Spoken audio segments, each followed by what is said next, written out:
my name is Mahima, as you can already see. I work with the YIF admissions team, and so does Nehal. I will have her introduce herself and take on from here. Hi everyone, I am Nehal. I am from the Young India Fellowship batch of 2020-2021.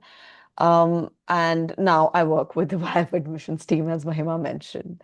All right, so without further ado, firstly, welcome everyone. Thank you so much for deciding to spend your Wednesday evening with us. We hope that the session is sort of interesting enough and you don't doze off after a long day of work/college or whatever you were up to. All right.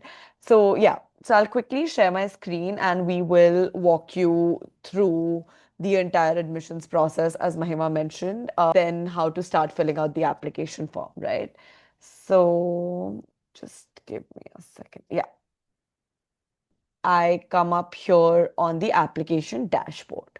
So once you've done the logistical hoops and you've reached here, you will click on the continue your application, and you will be inclined to say, let me just, tick that box or save and continue and aage badhte hain, right? Let me just not read it, but don't do that.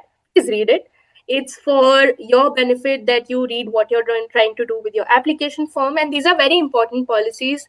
It's kind of us being transparent with you, us as in the admissions committee being transparent with you that this is what you're signing up for. And most importantly, we are laying the ground rules of how an application cycle works, right? Few key things for you to take away from this is you cannot submit multiple applications. If you do, unfortunately, you're forcing us into a position to disqualify all your applications for that cycle. Let me clarify some things here. When I say you cannot do multiple applications, I mean it only within one cycle. So let's say today you start an application, you will be doing it for the YF class of 27, right? Once you've done that, you cannot start as many, but you can only submit one, right? As soon as I see multiple, let's say Himakshi, I'll put you on the spot and say Himakshi submitted 2-3 applications. How will I know? First of all, she would have had to use multiple email IDs. I will know based on your candidature, right? I will know based on your government ID. I will know based on many other identifiers. As soon as I know that, okay, this person has tried to con us, unfortunately, all your applications will be disqualified. So don't put yourself in that position, right? Another piece of key information, we do not have a deferral policy. So should you say, jump through all the hoops and make it to the cohort, but come July 2026, you call us and say, so sorry, I cannot come in, but I would like to defer. We will say, so sorry, please apply again, right? Those are some 2-3 rules to keep in mind. Now, you might have questions about if you already know what the YF is, like if you've been following us and if you've been a part of our journey this cycle already, you know what the YF is. You know that we welcome people across backgrounds. When I say that, I mean you could have studied anything. As long as you have an undergrad degree, you're welcome. You could be working for 2 years, you could be working for 6 years, you could be working for a decade or even more. You could have studied absolutely anything multiple times. Let's say you have a PG degree, you have 2 PG degrees, for example, you have an MBA. We'll welcome all sorts of people. So many people might have that question, ki, Arey, but how will they evaluate such a variety of applicants, right? And our answer to that is we have a very holistic perspective of how we look at an applicant, right? So we will ask you for many details. Let's say your education details, of course, your work experience, what do you do outside of work? What do you do outside of ACADS? We'll have a bunch of essays that we ask of you to submit, right? So overall, we're trying to get as holistic a view of you as a candidate as we can, right? Another important thing here to always keep in mind, and this is for any admissions committee or any application that you do, any kind of misrepresentation can get you into big trouble. Any kind of hiding something about your profile, any kind of overhyping something about your profile without correct proof could get you in big trouble, right? Just don't do that, right? And outside of that, you're good to go. You sign this honor pledge. How do you sign it? You tick that box, and then Nihal, if you could just save and continue and take us to the general instruction space, we'll just quickly go there. So you've read everything, you've signed on, okay, I'm up for the ride, good, thank you. Some general instructions. First of all, there's no fee to apply. So if you ever see a scam going on about, okay, YF and this much fees, run away and report it to us immediately, right? The program itself is delivered primarily in English, so the form is also in English. And then just few logistical details. Whatever is mandatory is marked by an asterisk. Some places, if we want to give you context, if we want to be nice and helpful, we've given I boxes, information boxes, to give you more idea as to what exactly are you supposed to write for a question, right? Uh, and then another logistical piece of information for those of you who are in college currently. I am hoping if you're on this call, you're in your final year of college. Even if you're not, and if you're just enthusiastic about the next to next academic year, good for you. For those of you who are in the third year currently, you are more than welcome to start applying now. You're more than welcome to submit your application now. But what you don't have is your final UG transcript, which is fine. You will have ideally at least 4 years worth of transcripts or the fifth semester transcript as well, depending on when you apply. Give us all of those. If you can't give us a sixth semester or sorry, did I say year? Sixth semester or a eighth semester transcript, right? And yeah, that's about it. The other thing you should know about this is just something you should know. It's not important as to you should do. Just a piece of information that all of the information that you convey to us is entirely confidential. Only the people who need to see your app, who need to evaluate your candidature, will see it. And should you make it to the cohort, only the people who need to know certain things about your candidature, only that information is shared. So if you're ever concerned that, oh, I'm sharing too much information that is, I believe, of a sensitive nature, please rest assured we will deal with it with utmost care, right? And then once those two things are out of your way, you can begin the application. When I say begin, it means you can start filling in the text boxes that are spread across all these sections. So now what Nehal and I will do is we'll give you a walkthrough of each of these sections just so you know what to expect. And if you have any questions, park them in your head for later. And yeah, we'll do that. Nehal, over to you. Thank you so much, Mahima. So I'll quickly move to the walkthrough of the application. So the first section that you land at is the personal information section, which has, as you can see, about 4 subsections, right? And most of the fields here are mandatory. And these are very general details that you need to fill, as you can see, right? Which is about your name, your gender, and of course, you need to give us like a picture and stuff. Um, uh, Here, of course, like again, what the I boxes that Mahima was talking about, right? So, for instance, gender here is an I box, right? So you can tell us the way you identify yourself, right? Like the gender representation with which you identify yourself, and we've given you the I box which elaborates on this a little bit more. Similarly, with preferred pronouns and stuff like that, right? Even with category, we've given an I box here. So wherever you are, you feel like you're facing like a hiccup or a roadblock, don't just like immediately write to us and be like, hey, what do I do here? Maybe first check the I box. The answer might just be out there, right? So that is with regards to personal information. Similarly, there's the contact detail section. Here, of course, you'll have to fill out everything and then save the information. Again, one other very important thing, make sure that you keep saving the information as you go, right? Or even click save the draft, because we do understand that since it's a long form, you might not fill it out in one go, and we would actually advise you not to do that because there are a bunch of essays and you would want to sit with the essays, work on them, workshop them, right? And we'll come to that later. So yeah, so make sure that you keep saving this information and save the drafts as and when you go, so that you do not lose out on whatever you've already filled out within the application form, right? Again, here are a few other very regular details that you actually fill out in a lot other application forms, which is regarding your address, um, details and your contact information, right? Then we have the parent and guardian detail. Again, very basic information about your parent and guardian. Here, one thing to note is that again, you can of course click in the I section to get a little bit more information. But also, we do come across questions where people are like, unfortunately, let's say if you only have a single parent, how do you deal with this and stuff like that? So maybe here you can mention some other details. Maybe it could be your elder brother, your elder sister, or somebody else within your family who is a guardian here, and you can fill in their details as well. That is also perfectly fine. So yeah, I mean, we do understand and we do make space for such circumstances as well, right?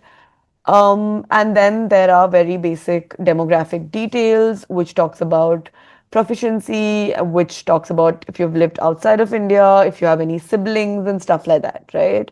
So again, very basic details, nothing very complicated, right? The next section that we have is the ACAD section. And Mahima, I'm taking this section, right? Okay, Yep, cool. yep, go ahead, Neha. Yeah. So again, here, very basic, we need details about whatever your educational history has been up till now. So your 10th board, the school, the city, whatever you attended. And here, one thing to note is that whatever percentage that you give us, that needs to be an aggregate of best of five subjects. So or any of the five subjects where you were the top scorer, just take that and take an aggregate or an average of that and give us that in percentage. That's about it. Similarly, with class 12th, similar details, best of four subjects, right? And these could be any four subjects, right? Like we know that a lot of people within DU might be like, oh, but this was not considered when I was doing my undergrad. Do I include this? Do I not include this? No, any of the four top subjects where you were a top scorer in the class, make sure that you fill that out and make an aggregate of that and put that in percentage. Again, here the I icon might be helpful because we do understand that certain boards, like the IB boards, or this the CIE board, is that the board, Mahima? Yep. Yeah, they might have a different range of giving out percentages, right? Or you might even have like a CGPA system or something like that. Make sure that you convert that into a percentage scale and then give it to us, right? So that conversion is extremely important when you're putting in your detail. Similarly, with graduation, to reiterate what Mahima said, that some of you might be in your final year, that is all right. Just give us the yearly average of that marks, right? Don't give us semester-wise marks. For a lot of people, they end up giving us, oh, we scored 71% in semester one, 72% in semester two. No, that's like a bunch of that'll lead to an addition of in the year, right? And not so much in terms of semester. So that is why we ask you first year ka kya hai. So first year would be an aggregate of the two semesters or the three semesters, however your college or your institution works. Right? So give us that, and it is okay. That is why we have written third year if applicable, because we do understand that you might be in your final year and you might not have your scores. Let's say for third year, you only have the score for your fifth semester. Maybe just put in that marks, and that is also completely fine, and supplement that with your transcript, and we can use that to like verify it. So that is also completely okay. Similarly, fourth year, we do understand that some of you might have like dual degrees or be might have degrees like, let's say, an engineering degree or some other law degree, which might be a 4 year degree. So make sure that you add that as well. So, yeah, that is about graduation. And again, all of these three sections are mandatory because the minimum eligibility criteria for you to apply is that you need to be an undergrad student, right? Hence, these three sections are mandatory. Now, going ahead, the other sections are not mandatory, right? Because if you are an undergrad student, this might not apply to you. Like, you might not have a postgraduate degree or any diploma. Then you can just press the skip and continue section here that you can see. But if it applies to you, please feel free and like go ahead and add all of these, the marks for all of these. Again, here, the other thing that we want to know is your marks in percentage and not in any other sort of grading metric. That is extremely important for us. If you've done any other high school diploma as well or any other sort of certifications, longer certification courses, this is the space where you can add this as well, right? The other section here is additional courses. So if you've done any additional course, let's say an example that comes off the top of my head is, let's say if you've done like a public policy course from Takshakshila, right? An institute which offers you a certified course in policy for like 4 months or 3 months, maybe you can add that here. Some people also add like Coursera courses that they have done or other courses that are certified by online platforms, or even like a bunch of courses with Harvard or like a bunch of other universities abroad offers you. This is the space where you can add these courses, and you'll have to describe these courses a little bit, right? Because there are a plethora of courses that exists out there, and we might not exactly know what the course entails, right? So just a brief description might help us in getting that context. And later in the end section, which is about upload documents, which we'll come to, you will have a space to maybe combine all of these certificates and add it there, should you choose to do that, right? But we also understand that for a bunch of people who do Coursera courses, they might not pay for it and get that certification. So that is also all right. You can still include it and not add that certification. So, yeah, standardized test is basically any GRE, GMAT tests that you have taken, or a lot of people who are UPSC aspirants, they end up taking UPSC sort of prelims or mains, or NET JRF. So, this is the section where you use where you put in details of all of those tests, right? Again, an attachment for these tests is mandatory. Here, you'll have to attach your transcript for whichever standardized test that you've taken. That is a mandatory requirement here. Finally, the last section is the awards and honors section. This is basically all your academic awards and accomplishments. We don't want to know about your ECA's awards and accomplishments here, because that is something that you will attach in the ECA section that we'll come to, right? So again, the description says, right, like Olympiads, any other competitive tests that you've done, if you've published any papers in peer-reviewed journals, if you've been like, let's say, a published short story writer or something of that sort. I think this is the space for you to put in details for that, right? Any awards and recognitions that you would have gotten as a part of your academic journey, academic educational journey. So yeah, that's the section on ACADS. Mahima, over to you. Perfect.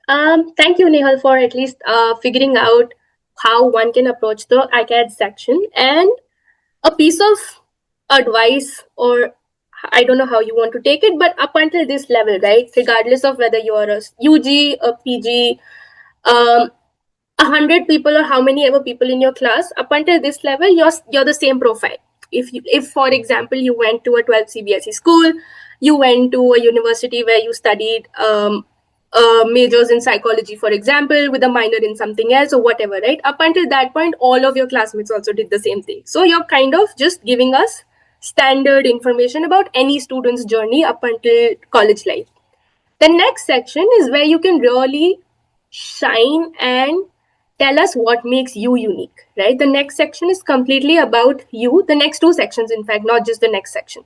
Next section is the professional information. So let's say if you're a college student currently, you'll come at me with, but Mahima, I'm just a college student. What professional experience are you expecting out of me? Well, did you do an internship? Tell me about that, right? That's something you could tell me in your professional section. Are you vibe coding and building something of your own? Tell us about that. That could be a professional section.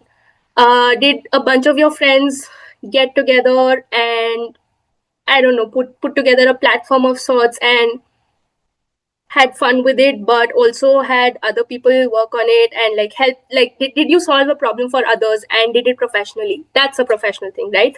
And if you're somebody who's joined the workforce, congratulations, then you don't need me to tell you what this professional section will entail. Essentially, what we need to know are a few things. What is the nature of your work ex? For example, was it a bunch of internships? Has it been a bunch of full-time roles? Has it been a bunch of part-time roles, or even one? I say bunch, but even one, right? And then you have the functionality of adding it up to 3 work experiences, right? So if you're currently working somewhere, you start with that. Tell us what you do there, what sort of an organization. And this is important. This is something that many people kind of miss out on. If I were to tell you my designation is manager and my organization is XYZ company, for Nehal, it might be very random to see what does that actually mean. What does Mahima mean by manager at XYZ?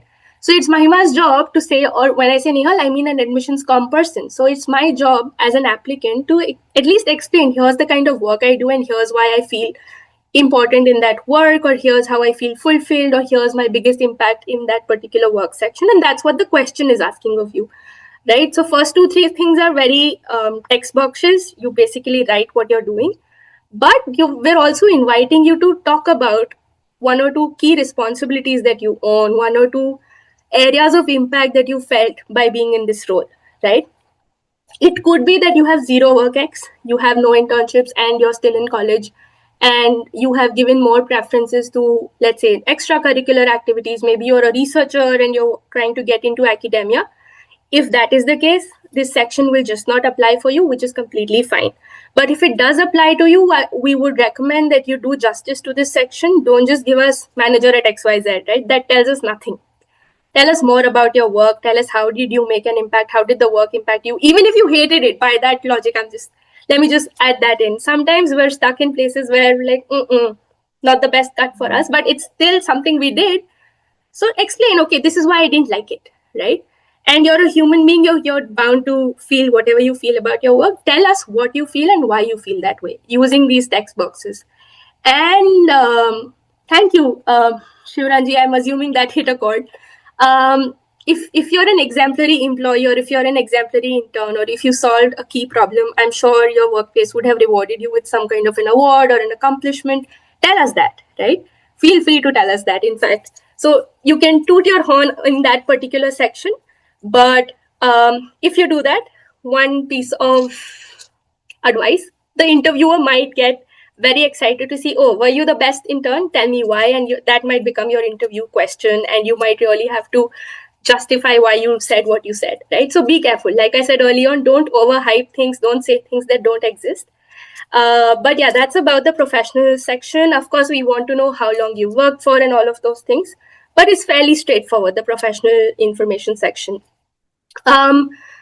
Sorry, before we go ahead to non-academic, let me just say some things about the professional section. There are people, historically, there have been people who have founded their own thing and have been confused. Should I write it as a side project? Should I write it as a professional achievement? I would say if you founded something and if it's been something that's taken up your professional time for at least 2 to 3 months plus, write it as a professional thing, maybe internship if you're in college. But yeah, don't park it as a side project, right? If you founded something, if you're working on a project full time, you decide if it belongs in the professional section. But if it does, just do justice to that section. Don't say, oh, I founded an NGO and that's it.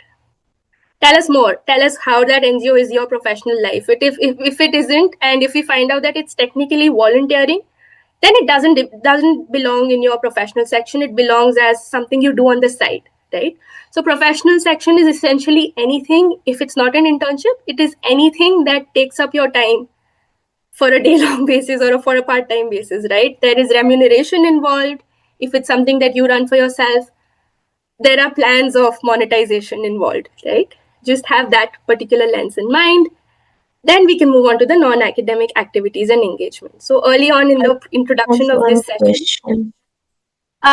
Aditya, if we can come to questions later, if you don't mind. Right. If we go on to the non-academic section, right? Early on, I said, given the vast pool of people that we have, let's say we have UG people, PG people, work ex people. Many people do many things on the side. This is the section again where you shine. Your interests are your own, right? If you're a drama and theatrics club person in college, that's a you thing, right? No two people's interests can be alike. So this is where you shine, that all right, in college I did these things, while I'm working right now I do these things. So tell us who you are outside of your CADs, who you are outside of your work. Every person has many facets to their personality. This is where we want to understand what makes you roll, right? And your non-academic engagements can be things that are certified. For example, you tell us, I have a diploma in Hindustani classical music. Great. That's a prolonged interest that we want to know about. You could say, I am a brown belt in karate. Perfect. Good for you. Tell us about that. But these are certified things. What about I do things? What about if I do things that nobody actually certified?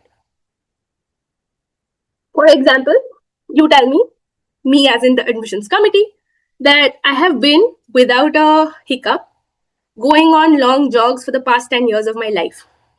The admissions committee, for them, what they see is, okay, this is a prolonged interest. This is something that keeps this person going.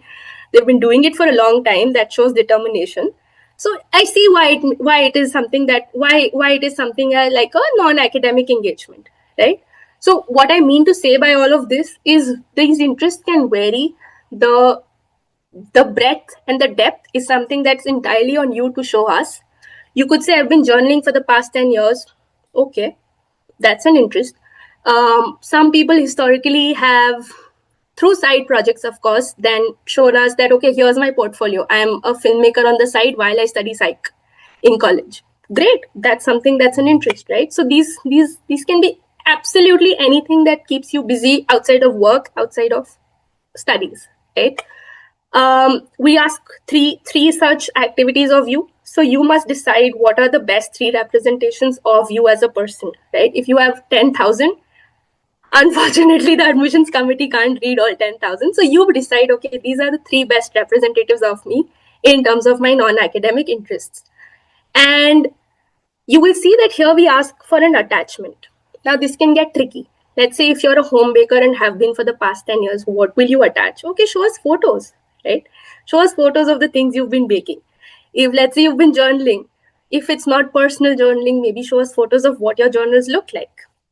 If you're running a stationery shop on the side, not when I say shop, maybe you sell bookmarks for as a hobby. Show us, right? Those are photos that you can show us. If it's not photos, for example, one of you is a coder or 10 of you are coders, I don't know. With vibe coding, we don't know the expanse of how people are playing around with AI. Maybe you've built yourself a portfolio. Maybe you've built yourself a fancy GitHub code, right? Like a fancy code that you put on GitHub and has 10,000 hits. Show us. So it's as expansive as narrow as you want to go, and this is your oyster in the application form. Please tell us what keeps you going as a person, and tell us as much detail as you can for these activities. And then, like I said, some people can have 10,000 interests. That's completely fine. You have some space to give us your additional interest. Let's say you selected your best three, but there's some things that you just can't skip. For example, you say, oh, you're writing a book. Okay, park a line in the additional interest and say, I'm also on the side, I'm also writing a book, right? What I would also want to say here is reading is not an non-academic interest. Why I say that is because of the next section where we ask you list 5 pieces of media, and 2 of them must be books, right? So we're already kind of giving you space to write about how you are as a reader. Don't include that as a separate activity that, okay, I am a reader, I'm a voracious reader. You must be, sure, great, you read 100 books a year, perfect. Use the books and media section to tell us about that. Don't use it as a non-academic interest in activity 1, 2, or 3, right? Many people kind of trip up on that, so that is something that I'm parking. Like historically, that's something that hasn't landed, so maybe just keep that in mind. Now, moving on to this list of media that we're on about, right? This is the era of content. This is the era of information. So all of us consume content one way or the other, right? Some of us are voracious readers. Some of us are voracious watchers. Some of us are voracious listeners, right? Maybe podcasts, maybe audiobooks, maybe lots of documentaries, maybe long form articles, maybe newspapers. Tell us that. Okay, don't tell us newspapers, right? Don't tell us newspapers, but sure, tell us long form articles. So the idea of this is for the AdCom to kind of understand what is it that you consume as content. And 2 of these things must be books for a very specific reason. At the end of the day, Young India Fellowship is an academic program, right? Given if it's an academic program, we will put you in positions where you will have to consume long form written content. If you want to do that, you should be somewhat of a reader, right? So how do we know that? And the idea of this section is not for you to pick up the bestseller from current times ka as a best-selling list and put a name here and be like, sure, I did that, right? won't work, won't fly. I'm telling you that right away, right? People can look through reading lists very effectively, especially people on adcoms. We're trained to kind of look through people through a profile. So don't just say things for the heck of it. Don't say, oh, I've read this bestseller and this is why I like it. You must ensure that the book list that you give or the media list that you give us is a representation of you. In fact, all of this application form must be a representation of you, but this section preferably so, right?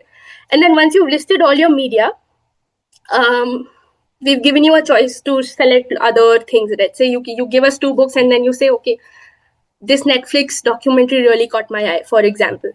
Do that. Tell us, okay, it was a movie, a series, a documentary, right? You have that freedom.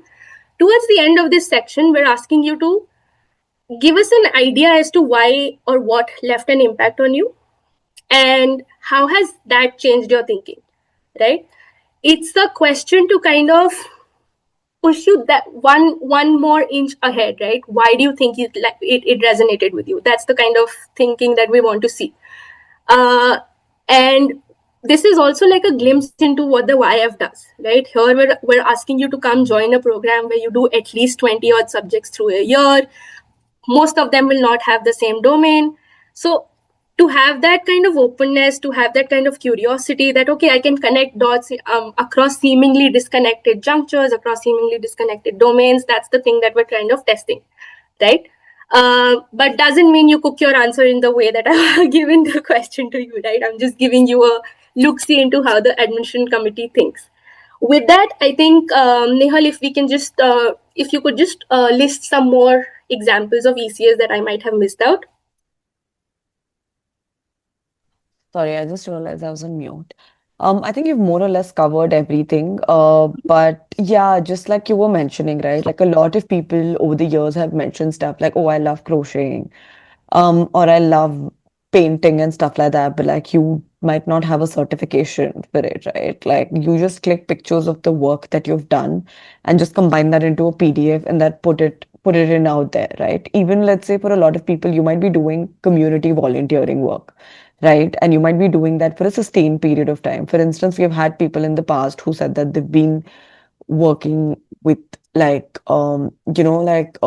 animal rescue or like just like taking care of sort of animals within their community settings or stuff like that, right? Or working in animal shelters part-time or something of that sort, right? Like contributing or volunteering in animal shelters.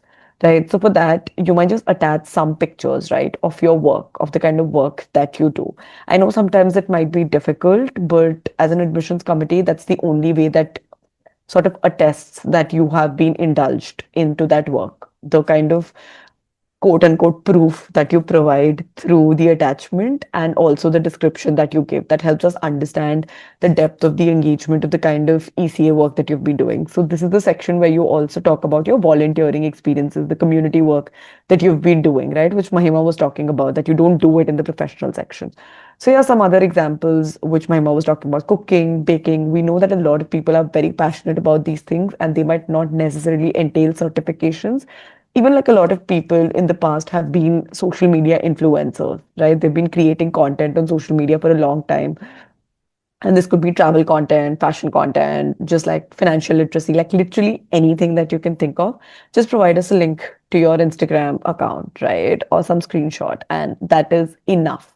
Like we will do the work of like going there and exploring and learning more about you and your engagement. So yeah, these are some of the examples that come off the top of my head, right? So yeah, with that, let's move to the next section, which is about the essays, which is the most I wouldn't say like the most important section, but also the most time-consuming session was a section, sorry, probably of the application, right? So this year we have three mandatory essays with a word limit of 350 words each, right? And these essays sort of are very, very reflective in nature if you would look at the prompts, right? They require you to sit, reflect back on your journey, and also be a little more forward looking and nudge you to think about questions with respect to your career trajectory, with respect to your areas of passion, with respect to your journey so far, right? So One recommendation is to just not quickly like draft these answers and just submit the application, but to really sit with them, reflect on these prompts, work on a separate doc, maybe workshop these with friends or people that you trust in and around your circle, and then answer these prompts, right? The other thing is that these prompts have a few sub prompts as well, right? And so while you're answering these questions, we would love to know about all of these sub prompts, right? Like cover all the sub prompts. And there's a reason why these sub prompts have been provided. Like, for instance, the first question, which is about your journey so far, tell us about the key experiences, challenges, and choices that have shaped you, the values that guide you, and how that informs your leadership vision, right? Make sure that you cover all of these three aspects when you're writing the answers. Similarly, for the other two essays as well. Second most important thing is that since these sub prompts are bulleted, please don't give us very CBSE format bulleted answers, right? Be like, oh, first bullet point, these are the key challenges, whatever, whatever, whatever. These are the values. No. The sub prompts are just prompts that are guiding your way of thinking, right? You necessarily don't have to answer them in the same order as well, right? We want to see your way of thinking and how you connect all of these to provide us a holistic answer, right? So make sure that you keep that in mind when you're doing that.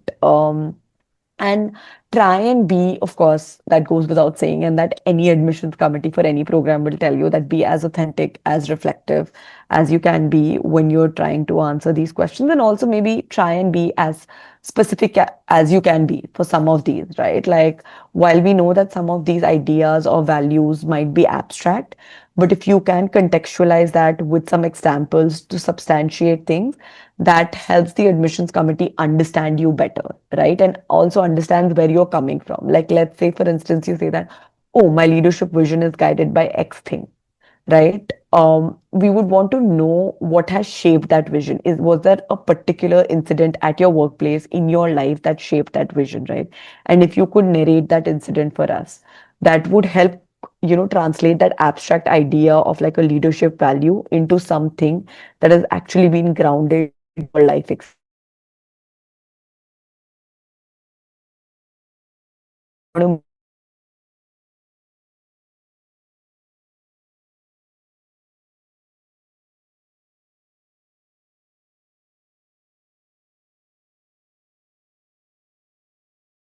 these aspects of that are you passionate about solving, right? So can you all hear me because Mahima is frozen for me? Yeah, I think there was a lag, but I think that was just me. Others could hear, right? Y'all can hear me, right? Uh, Like a thumbs no, up. Nehal, you got stuck for a bit and then it came back on. So maybe you can repeat from, narrating the incidents, Amazing. sharing Thank you. from there. Thank you so much for that, Priya. Okay. So, yeah, so I was just saying that if you could be as specific as possible when you're answering different aspects of your application, that will also help understand the reader better, right? Like, for instance, we want to know about issues that you care about deeply, right? And that issue could be as broad as like, like I want to solve India's poverty or something like that. But like, how do you want to do that, right? Like, what specific approach? Because sure, if it was that easy, honestly, people would have done that way back, right? Like, so be specific, be authentic, be reflective. Yeah, and workshop your essays as much as you can. Yeah, those are like my 2 cents. And of course, like, don't give bulleted points answer to us. Stick to the word limit, of course. If you exceed the word limit, the text box will not accept your response at all, right? And we know that a lot of people have been complaining that, oh, the word limit isn't enough. How do we capture so much? I think that is also one of the skills that the admissions committee is looking to test, that, how you can be comprehensive and articulate about a bunch of these complex stuff within a specific word count that you've been given, right? And that is an important skill that we're also looking to test. That is about the mandatory essay section. Now we have three non-mandatory essays, of which this time we've included a new essay that is a video essay submission. Again, as you would see, it is not a mandatory submission, but we highly recommend you submit that video essay, right? And of this, you have three prompts. We don't want you to answer all three prompts. We want you to choose one of the three prompts and speak about that for a maximum of 60 seconds, record that video, and just upload that. Again, you can be as creative as you want with this section, right? A bunch of people, like for some people, they just speak to the screen, right? But don't just read out of a script, right? Like, we don't want you to just have like an AI generated script next to you and read that out, right? Like, that is not what we are looking for. We want to see your clarity of thought. We want to see your communication. We want to see how you present ideas on some of these prompts, right? So some people might also want to like create reels out of this and have like you speak in the background, right? Some people might do it through movements. Some people might do it through some other mediums as well, right? So you have that sort of flexibility to be as creative as you would like in this section. The other two non-mandatory essays are again, they're not highly recommended or anything. You should answer them should they apply to you, right? If any of these prompts apply to you, because one is related to if you've applied in the past to the YF, then if you have, then please answer that prompt. Or if you've had any gap year or whatever, please use this section to sort of talk about that. The other is more in terms of understanding a little bit more about your context, right? Let's say you wanted to speak more about your journey, about your background, about your identity, and about your life journey, or about events that have shaped your life, right? But you haven't had the opportunity to do so in other sections of the application. Please use this section to talk about that a little bit. And this could be about any hardships that you've been through and how that has shaped you and how that informs your life right now. Right? I think that is very important, that we really want to know that how that particular life incident that you're talking about, how that shapes you and informs your life right now. Right? Like, that is the point of that is the information that is really relevant for the admissions committee. Again, to reiterate what Mahima said, we know that some of these information might be sensitive, but like every other aspect of the application, like the admissions committee will sort of um, like deal with this information as well with utmost sensitivity and care. And there is confidentiality in maintained through all aspects of the application, of course. Now, just one last quick note is on AI, right?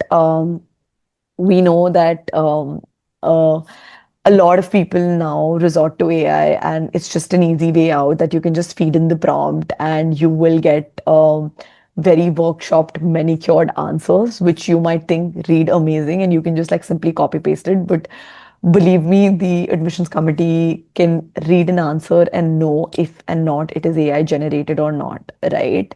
So if we do see that the essays are completely AI generated, that will lead to a disqualification of your candidature, right? So we highly recommend that you do not use AI. Sure, if you want to like workshop your grammar a little bit, we would recommend that you use other tools for doing that rather than use AI, because it might sometime change the sort of language and the actual messaging that you might want to send out through your essays, right? So we discourage you from like actively using AI to literally answer all of these prompts. So yeah, that is more or less about the essays. Mahima, would you like to add anything here? Only other thing is on the AI front, right? For you, you're an individual who is interacting with the YF admissions committee through this one application form. Put yourself in the shoes of the admissions committee.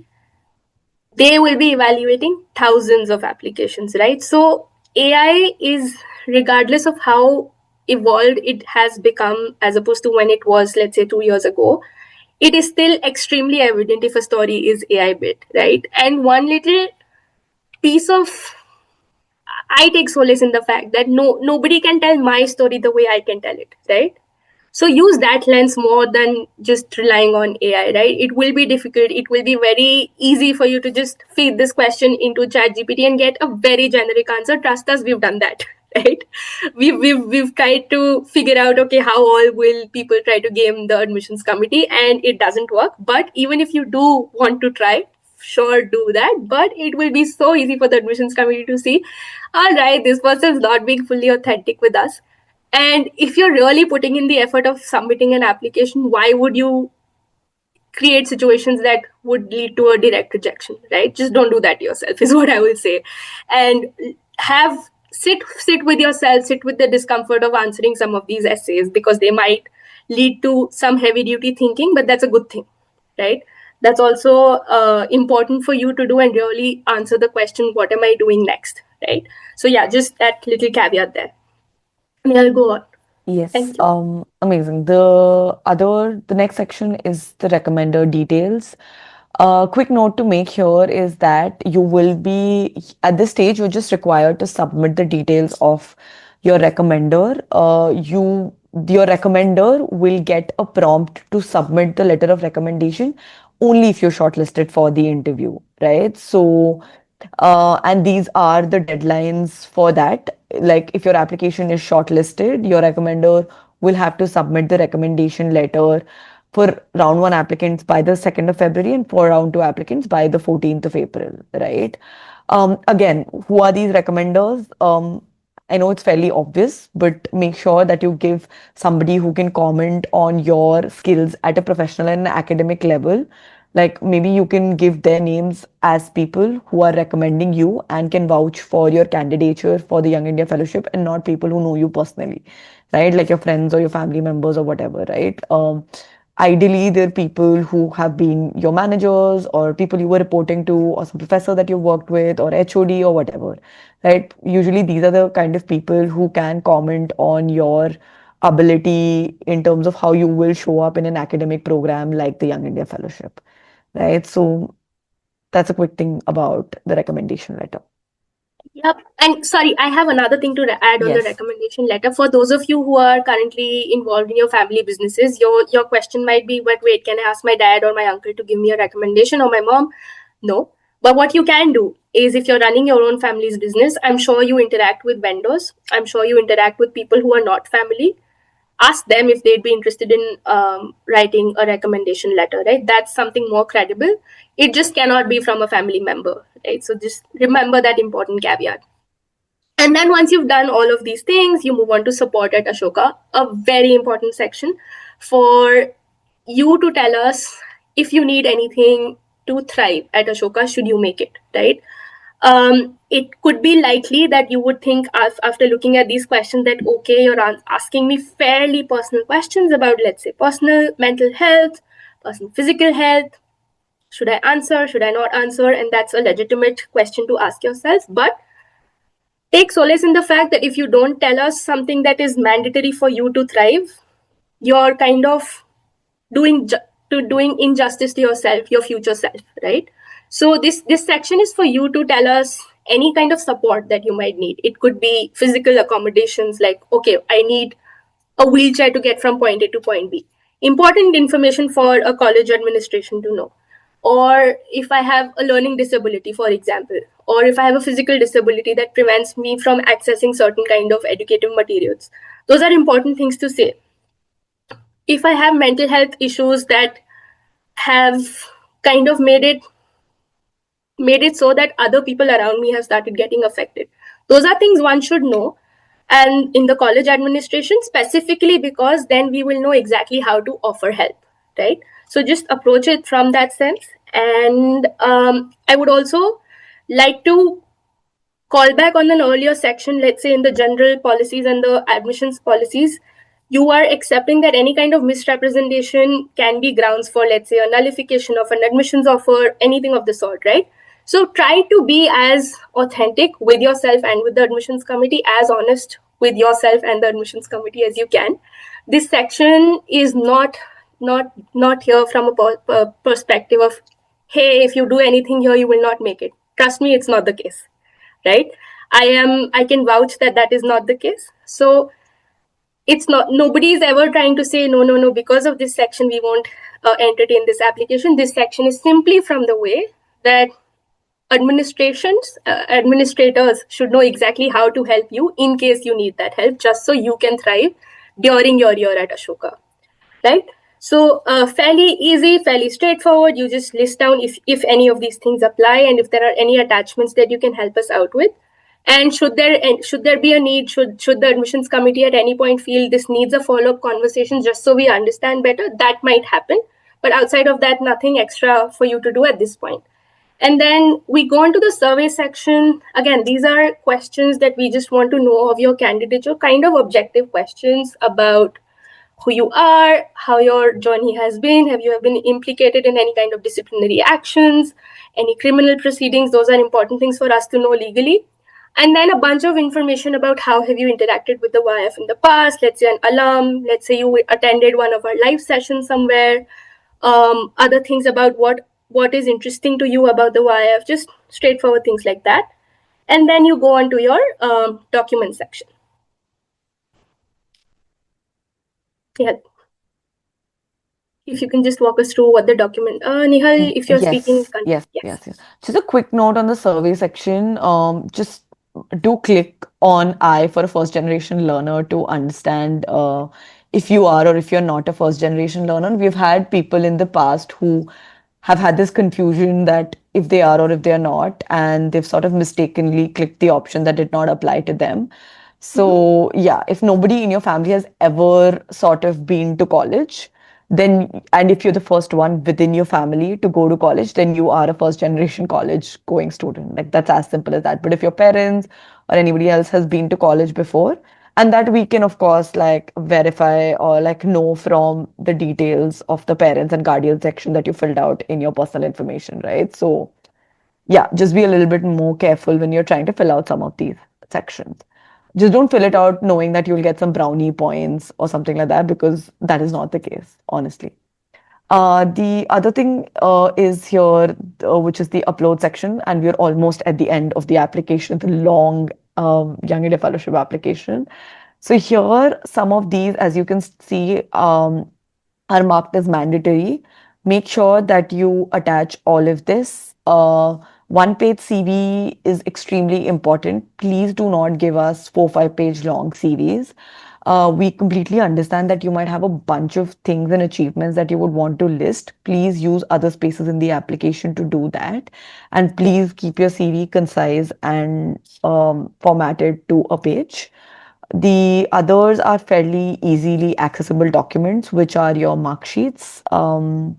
That's it. Post-graduation, again, if it's applicable to you, please feel free to upload. Here is also the section that I was earlier talking about. If you've done additional courses, want to attach certification to them, please use that. Any other document, any other sort of achievements or documents that you feel are relevant, but you haven't had the space to upload in any of the other attachments, please use the section to do that. Fairly simple. And just a little piece of help. If some of you are wondering, wait, I don't have a perfect CV, how do you want me to design one? Yeah. We've gone ahead and given you a link. So Nihal, if you just scroll up, there is up on the info. Yeah, this. In this thing, you see that blue here. That's a link to a format that you can use if you want on how to design a one-page CV. If you're confused, right? If you already have a one-page CV you think is working for you, please use that. We're not finicky about the format itself, as long as you give it to us in one page. With that, I think we're done with the application form. A piece of, I don't know, an interesting piece of information that people take heart for is it's not mandatory for you to fill up these sections in the order they're listed, right? You can play around. You can start with whatever is most fascinating, most difficult, or the easiest, you decide, right? So you can plug and play and figure out how you want to approach this application. Neither do you have to finish it all in one go. In fact, we highly recommend don't finish it in one go. Sit with it, figure it out, start early, and then take your time with it. With that, we will, I think, stop. And of course, you will review your application and then submit it. And then you'll be done with the first step of the Young India Fellowship application process. Congratulations. Some questions are already in the chat box. I love that. I have been addressing some of them. We will continue doing that. But yes, let's have people unmute and speak up. Aditya, go ahead. So, hello, ma'am. Ma'am, my question, I have two questions basically. First question is, what are the documents which are required for verification of our WorkX? Right. A lot of the application you will realize we work on an honor basis. We trust that you are giving us information that's true about your candidature.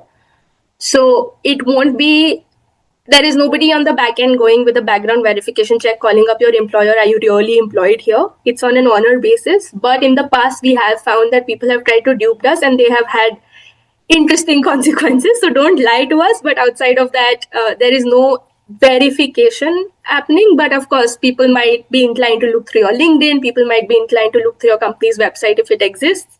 Those things might happen. So if you're lying, you might get caught, but you don't have to worry about verification. Okay, ma'am. And the second question is that on the recommenders detail, there is no particular tab to enter the details Yes, of the recommender.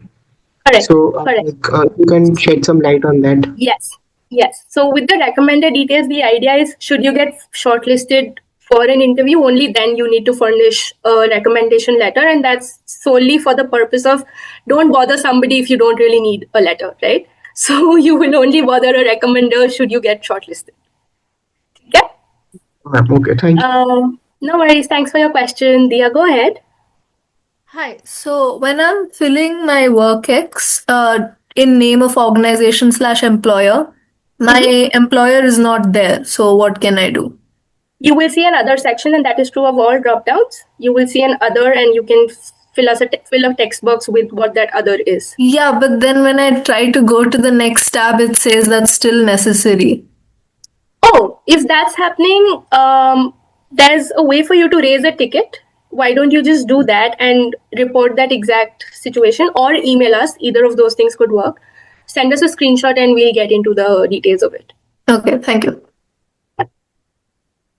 Akshay, go ahead. Akshay, I don't know how you want me to pronounce it. Akshaya, hello. Hello.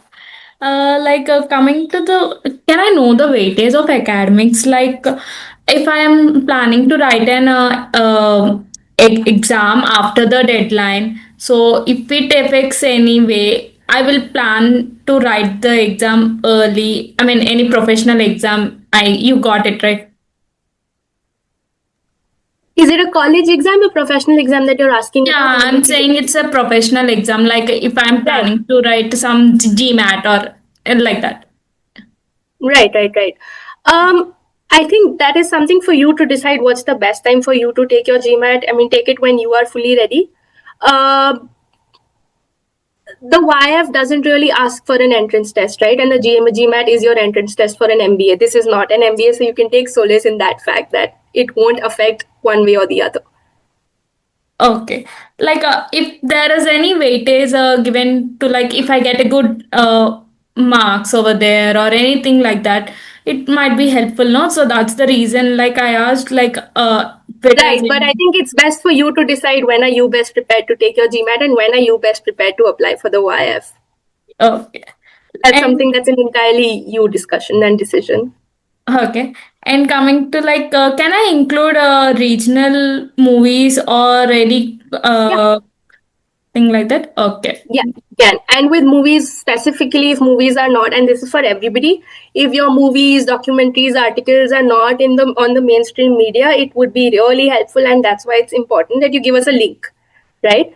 There could be a documentary that doesn't really exist with the same name on YouTube. How does the adcom find it? Hence, give us a link if you can.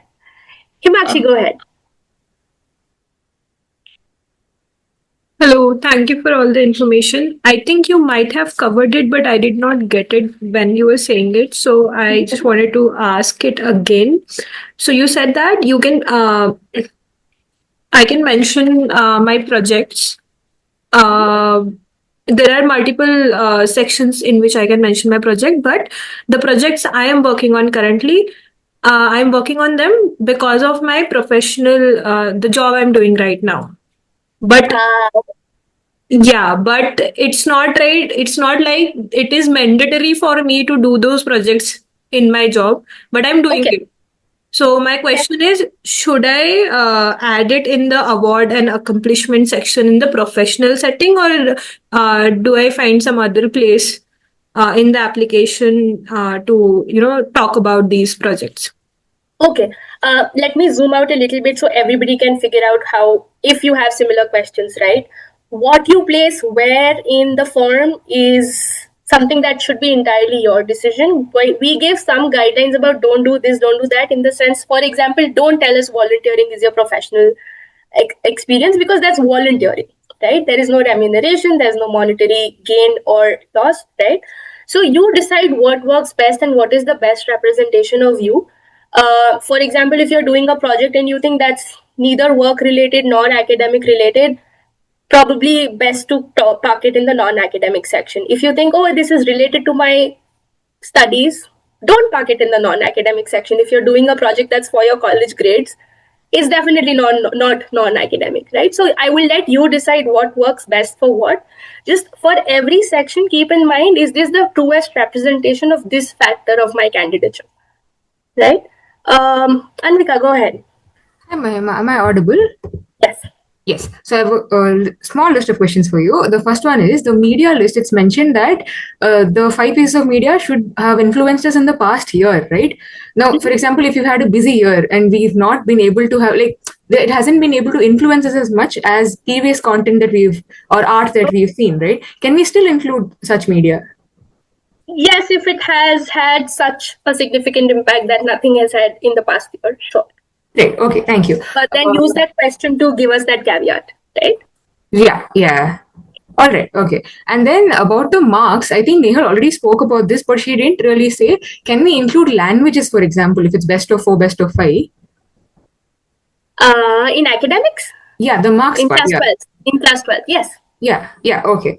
And there's one section that asks us for a university. If we study under a small college under the university, do we mention both?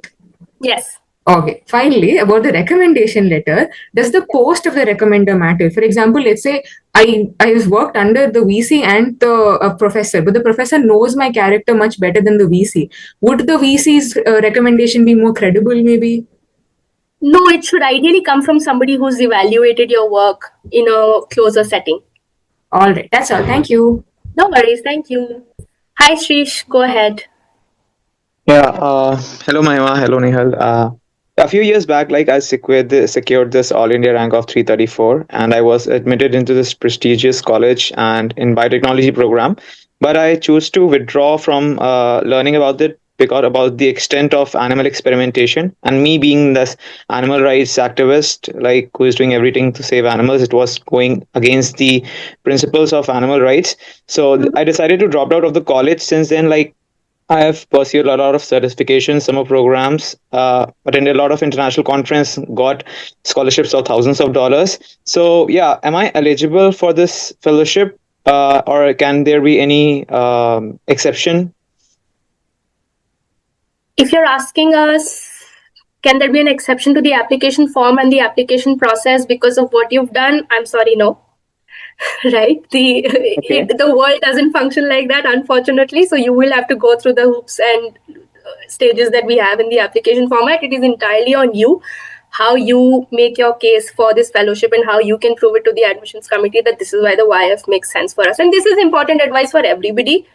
The idea of the application format, application form is to get to know who you are, but also to get a sense of why does the YF make sense for you and why now.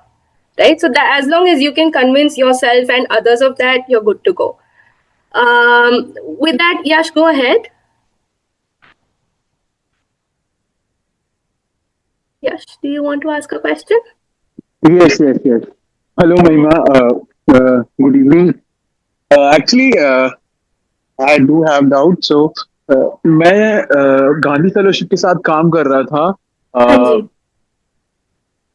अगस्त में 1 महीना उन लोगों के साथ काम करा पर मेरी मदर की हेल्थ कंडीशन के कारण मेरे को वो फेलोशिप छोड़नी पड़ी बीच में मेरी मम्मी को कैंसर डायग्नोज हुआ था बट मेरी मम्मी स्टेबल कंडीशन में थी जब मैंने वो फेलोशिप ज्वाइन करी थी बट मम्मी का तबीयत थोड़ा ज्यादा खराब हो गया तो जिस कारण से मैंने वो छोड़ी और मैंने बहुत कोशिश करी थी कि मैं उसको कंटिन्यू कर सकूं बट उसका मतलब मैं दोबारा से उसको रिज्वाइन नहीं कर पाया तो now like I find this young India fellowship अभी मैं इसके साथ मतलब मेरे को इसको परस्यू करना है. So how do I like include my Gandhi Fellowship experience in this application form, and like uh, this fellowship like required to be like I have to relocate my from my hometown to some another Of place. course, of course, of course, of course. I'm aware of how the Gandhi Fellowship works, and unfortunately, because you don't have the completion of 2 years, you can't really say that you did it.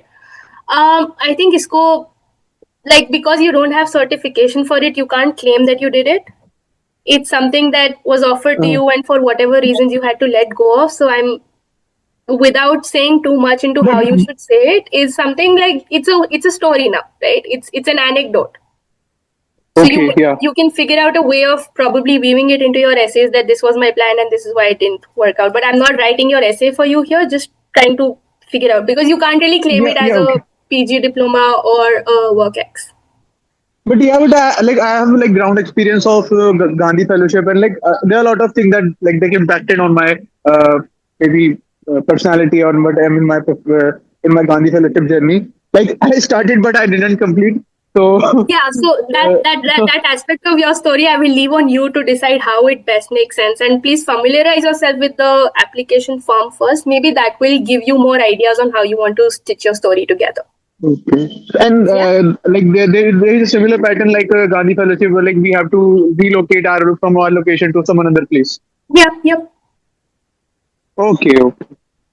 That's how the fellowship works, right? So that's fairly normal. That's the model. So can't do much with that. Prithvi, why don't you go ahead? I know we're way Hi. over time, folks. Sorry, Yeah. Prithvi, before I let you go ahead, for those of you who must leave right now and can't stay for too long to get your questions asked, Nehal has very kindly put in an email ID. Use that to write to us. Like I said, we're fairly responsive over email as well. If you have the time to stay back, sure, stay back, Nehal, and I are here for a bit. Prithvi, go ahead. Sorry. Yeah.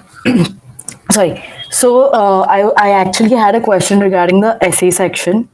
So the video section of the essay has three components, right? We can select one of the components. We can choose to answer one of it. So Yes. my question was particularly for the third question of the essay. It says that you have to you have to introduce yourself with a story. Does it have to be something related to academics, or can it be something? I have had a sustained engagement with one of my non-educational activities. So can it be related to that, or does it solely need to be related to academics, or does it have to I don't know, encompass both of these aspects? Understood. Okay, I will answer your question in a manner which might annoy you, but bear with me. And this is for everybody. For any kind of questions that you might have about how do you want me to respond to this essay, that essay, two things. One, read the question at least thrice. And Prithvi, here I'll encourage you to go back and read that question. It says, if you were to introduce yourself without it sounding like a resume. So the next question, ideally, I want people asking themselves here is, what is in a resume? Okay, if I'm a student, there'll be grades. So that's automatically out, and that answers your question, right? So, and that is an important caveat or an important skill I will encourage everybody to develop. If you're answering any questions, regardless of which university, which academic program, and we at the YF are fully aware many of you who are looking at the YF might also be looking at other options. So this is advice for all those things. Read the question twice, thrice, figure out what each word can signify, and then ask yourself, do I still have follow-up questions, right? But Prithvi, thank you for bringing that up for everybody. It gave me a way to say what I had to say. Thank you. Priyanshu, why don't you go next? Hello, Mahima. Thank you for a meaningful session. Thank you. So my first question is related to my education section. तो मेरा जो 10th के बाद जो education हुआ है वो diploma हुआ है. हाँ जी. तो डिप्लोमा का कोई ऑप्शन नहीं था उसमें एजुकेशन का. और my second question is I'm currently pursuing bachelor's degree from Jamia distance course. तो अभी मैं सेकेंड ईयर में हूँ और सेकेंड ईयर का एग्जाम दिसंबर में है और थर्ड ईयर का एग्जाम जो होगा वो नेक्स्ट ईयर दिसंबर में होगा. तो क्या एलिजिबल हूँ मैं फेलोशिप के लिए या फिर और एग्जाम अभी ऑनलाइन होगा? नहीं, एक साल और रुकना पड़ेगा Priyanshu, until and unless you have graduated from your undergraduate, in the sense आपको जुलाई तक मिल जानी चाहिए अपनी डिग्री, तब तक आप एलिजिबल नहीं है अनफॉर्चुनेटली, बट नेक्स्ट ईयर के लिए हो सकता है. ठीक है. Okay okay, thank you. Alright, Farida, go next please. Hello, am I audible? Yes. So I have applied to YIF before in 2022 and 23, but I was rejected. So I want to know how can I improve my application, because some things like personal essays and other achievements, it will be repetitive, right? Even if I'm planning to apply this year. Yes and no.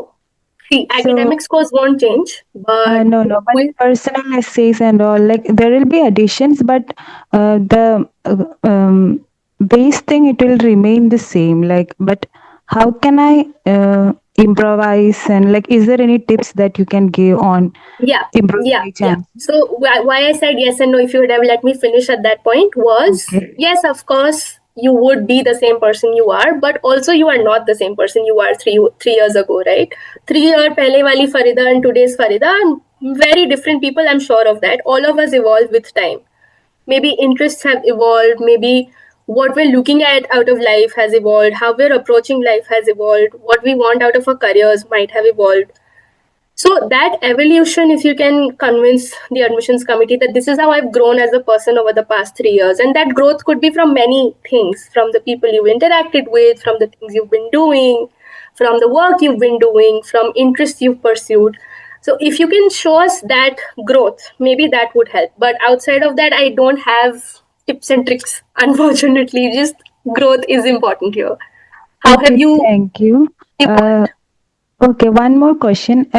In the additional course section, actually, I have done a B.Ed course from my legit university in Hyderabad, IFLO. So it's like a proper course. So can I add that in the additional course section? Yeah, of course. You can add it as a separate bachelor's degree. Okay. Yes. Thank All you. right. Thanks, Farida. Nitesh, go next. Okay, can you hear me? Yes. Okay, so I have a question regarding activity. So suppose I'm a very boring person and I do not have much of any activity. So what should I include? Or most of my engagements have been intellectual. So what should I include in activity? Okay. First of all, do away with the tag that you're boring, right? Don't label yourself Yeah, I'm boring. not. I'm not boring. Just I'm for question's sake. Yeah.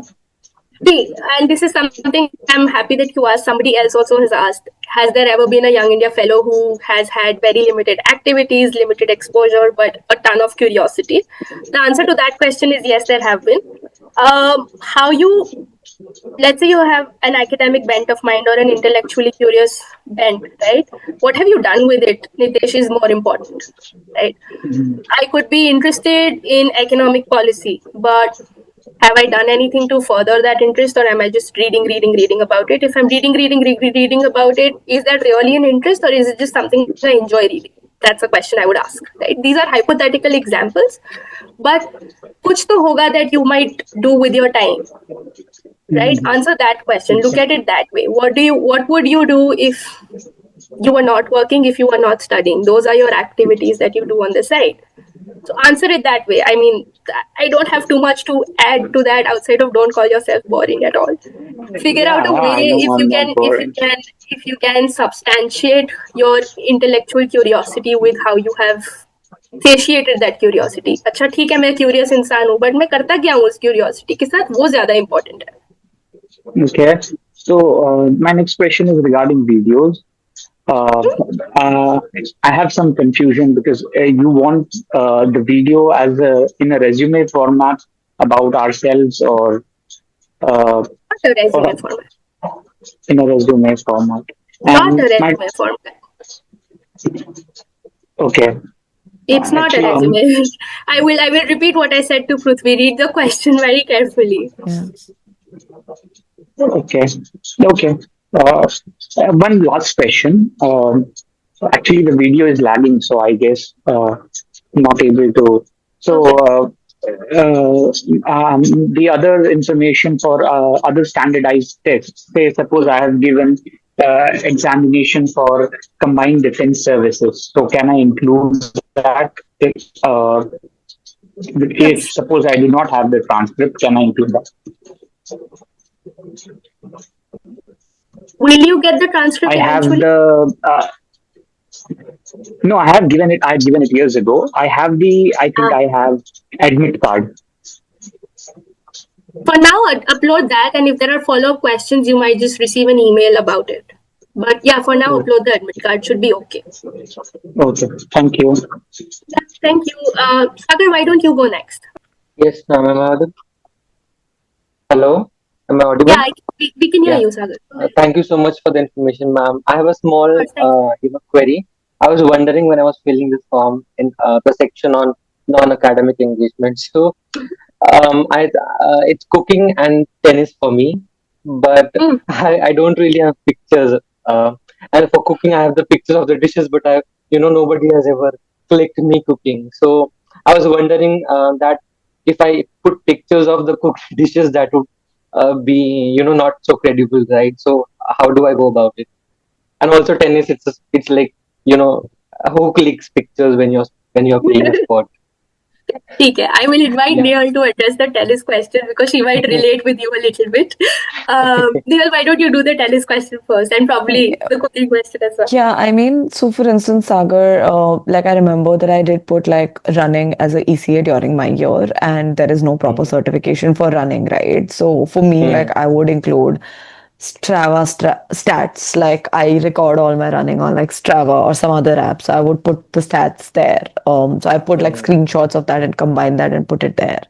I would also use the description section to talk a little bit more in detail about that, right? So while I do get your hesitation around that, maybe some stats or something, like if you record it somewhere on like some app, that'd be helpful. But unfortunately, we do require some form of attachment, and maybe use the description session to elaborate on this engagement a little bit more. Yeah. Right, right. That's about. Similarly for cooking, I think pictures of what you've cooked is fine. Again, supplement that with your description. Yeah, of course, like some of these questions might come up if you're selected for the interview, Yeah. and even during the process, if we feel like we want more information, we might reach out to you. But yeah, that's about it. I was just wondering that should not impact the, you know, this this whoever scrutinizes would feel that it's a generic activity. The pictures Yeah. could be like someone else has cooked, and you're just Yeah. pretending to be. No, of course, right. But honestly, just like a bit of sort of a note for everyone here. Like honestly, as application readers, we usually function from like a place of trust, right? Where we do feel that if you're filling out an application, you're doing it with utmost authenticity, and we would like to believe that. So we hope that you also bring that earnestness when you're filling out that application. Of course, the interview and otherwise, when we do verify your documents at a later stage, that is a space for us to, sort of uh, attest for something that you've already submitted. But otherwise, yeah, we do function from a place of trust. Okay, thank you so much. Thank you, Sagar. Before I move on to you, Bhumi, because Sagar asked the way he asked it, I just think this is useful for everybody else. For any section, don't think that, oh, will the adcom like this better than that and let me answer it this way. Don't do that to yourself. Be authentic, be genuine with who you are and what your story is. Don't say, oh, because XYZ is not a fascinating thing, I will not write that. But what if that's really representative of you? That's important for us, right? So at any section, don't say unko kya acha lagega. That's the wrong approach, and that's again true for most admission committees, right? Bhumi, go ahead. Yeah, thank you for the session. So I wanted to know that if having a gap year of more than a year affect the candidature, like also there is also a question regarding the gap year where we have to justify it. So like what one could add to that, and I know it's also kind of also depends on how we write our story and present ourselves. So if you could just throw some light on it, yeah. Right. See, why we want to know about the gap year is if you look at the application form in a zoomed out version, it is giving us your journey from start to where you are today. Right? अगर उसमें से कुछ भी थोड़ा missing होता है, you're leaving the admissions committee figuring out what happened, what could have happened, what was Bhumi doing.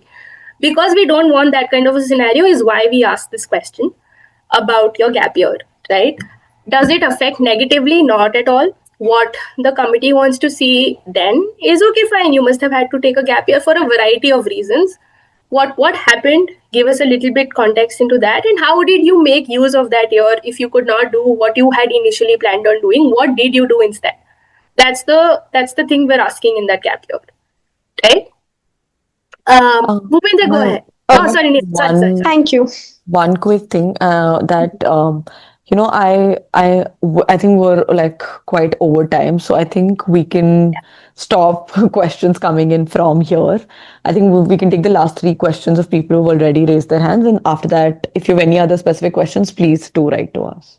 Yes. Bhupendra, go ahead. Last 3 questions. Yes, we are at 8 o'clock. I just wanted to know, and thank you so much, but what if a person is camera shy? Because I work in the film industry, filmmaking world, and I'm a very camera shy person. I want to speak something, but in front of camera, I'm very much terrible. I can't speak so many things and all. So I just wanted to know if that affects the admission process and how you looked at it. Because I know it's an additional element of information, but does it affect the admission process, how they look at us? Right. I'm so glad you asked that question. See, when we're looking at your videos, we don't want to see, oh, how well did this person present in front of the camera? How well did they speak the language that they spoke in? वो सब नहीं देख रहे. The idea that the thing we're really looking forward is how are you responding to the prompt? That is all. If you can help and this will come easily to you if you're in the filmmaking industry, if you can help the viewer be on the same wavelength as you are in that video, I think you've done your job. Yeah. Sabiha, go next. Good evening, ma'am. Thank you for the opportunity. Ma'am, I don't know if I'm being a little personal, but we have both of you, Mahima ma'am, you and Nehal ma'am, and both of you, if I'm not wrong, you are the former fellows, right? Yes. So for me to feel a little bit more self-assured, I would like to know what you had in your graduation, or what was your qualification when you applied for the YIF, both of you. Okay. Sure, we can just do that, or you can look through our LinkedIn. I mean, that will save time. Why don't you just look through our LinkedIn? I think sure, ma'am. Sure, ma'am. I'll do I that. had a UG and a PG degree. But yeah, just go through our LinkedIn. That will save time for everybody. But thank you for your curiosity. Sure, ma'am. Abu, why One more don't you go question. next? Oh, sorry. Ma'am, one more question. Yeah, I'll look at the LinkedIn. But then, if I am shortlisted for the interview, will it be offline or online? All our interviews are online on Zoom. Okay, ma'am. Okay, thank you so much. On a related note, most of the interviews are in English because most of our interviewers, it's very difficult to speak. It's very difficult to match regional languages or a particular language with the interviewers and the interviewees. So all of our interviews are in English. If you're extremely uncomfortable during the interview, you can let that be known, and there could be exceptions about the language, but just a caveat here, the YF is delivered in English. So the program is in English. It makes sense. The interview is also in English, right? Abu, go ahead. And you're the last question for the day. Okay, ma'am. Thank you. Ma'am, I want to ask you that if we have 2 degrees, one is from a university which is UGC recognized, and another one which is not recognized. So in the application form, there is no option for that another degree, but in PG section there is an option. So can we? I mean, is there anything how we can help? Yeah, you could do that, or you could supplement within the additional courses. Ma'am, in the graduation section, the section for the another degree is not available. But in PG, post graduation, there is an option. We can add multiple PG. But in graduation, there is only one option. We can add only one degree. Correct. So I'm asking that I'm asking that if I mean I have 2 degree, so how I can add both the degree in my application? Yeah, which is what I'm saying, because it doesn't function that way, you could use the additional courses wala section to give us more information about that. Okay, ma'am. Thank you. Yeah. Thank you. Okay, I think with that we will have to close out on this discussion. It was lovely having so many questions. I know we went way over time, but I hope it was useful. Nehal and I both hope that it was useful and you will make good use of this interaction that we had. I am sure there will be many such questions about how to approach XYZ element or what is the YF about. For more such things, stay tuned. If you don't already follow us on social media, do that. Instagram is a key place for you to get all information. Follow us already, like if you don't. Also follow us on LinkedIn so you can always be posted on what's happening.